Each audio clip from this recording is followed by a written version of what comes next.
आम आदमी पार्टी छोड़ने के बाद राज्यसभा सांसद और बीजेपी नेता राघव चड्ढा को बड़ी जिम्मेदारी दी गई है। राघव को राज्यसभा की याचिका समिति का नया अध्यक्ष बनाया गया है। राज्यसभा के सभापति और उपराष्ट्रपति सीपी राधाकृष्णन ने समिति का पुनर्गठन करते हुए 10 सदस्यों को शामिल किया है। राघव चड्ढा को इस समिति की अध्यक्षता करने की जिम्मेदारी दी गई है। सभापति की तरफ से जारी यह आदेश 20 मई से लागू माना जाएगा। राज्यसभा की याचिका समिति संसद की एक महत्वपूर्ण समिति मानी जाती है। यह समिति आम लोगों की याचिकाओं और शिकायतों पर विचार करती है, साथ ही आम जनों की शिकायतों को लेकर सरकार को सुझाव भी देती है। ऐसे में इस समिति की कमान राघव चड्ढा को मिलना राजनीतिक रूप से भी अहम माना जा रहा है। समिति में राघव चड्ढा के अलावा कई अन्य सांसदों को भी शामिल किया गया है। इनमें हर्ष महाजन, गुलाम अली, शंभू शरण पटेल, मयंक कुमार नायक, मस्तान राव यादव बीघा, जेबी मैथर, हिरशाम, सुभाषिस खुंटिया, बरगवरा नाजरी और संतोष कुमार पी शामिल हैं। करीब 1 महीना पहले आम आदमी पार्टी के 7 राज्यसभा सांसदों ने पार्टी छोड़ दी थी। इसमें राघव चड्ढा उस गुट का नेतृत्व कर रहे थे।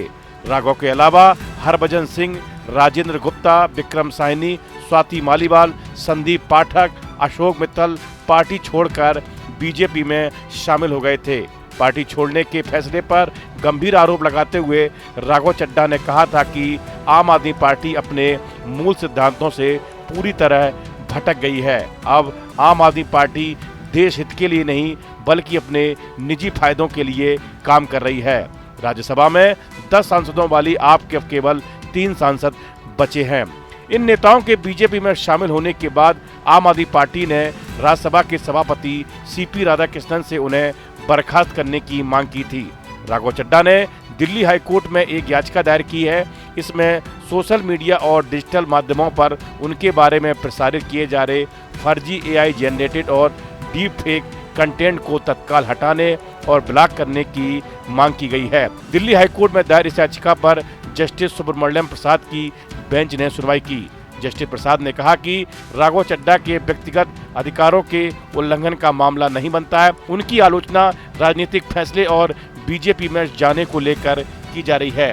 व्यक्तित्व अधिकारों का व्यावसायिक इस्तेमाल और आलोचना करने में अंतर है। कोर्ट ने अपना फैसला सुरक्षित रख लिया है। वही राजनीतिक जानकारों का कहना है कि बीजेपी में शामिल होने के बाद राघव चड्ढा को इतनी जल्दी बड़ी संसदीय जिम्मेदारी मिलना पार्टी नेतृत्व के भरोसे को दर्शाता है। इससे संसद में उनकी भूमिका और ज्यादा मजबूत हो सकती है। इसी बीच राज्यसभा सचिवालय ने एक अन्य अधिसूचना भी जारी की है। इसके मुताबिक मेनका गुरुस्वामी को कॉर्पोरेट लैज संशोधन विधेयक 2026 से जुड़ी संयुक्त समिति का सदस्य नामित किया है। इस वीडियो में फिलहाल इतना ही। आप बने रहिए न्यूज नेशन के डिजिटल प्लेटफॉर्म के साथ। आपके मोबाइल पर तुरंत आएगी ब्रेकिंग न्यूज। स्क्रीन पर सबसे पहले दिखेगी बड़ी खबर।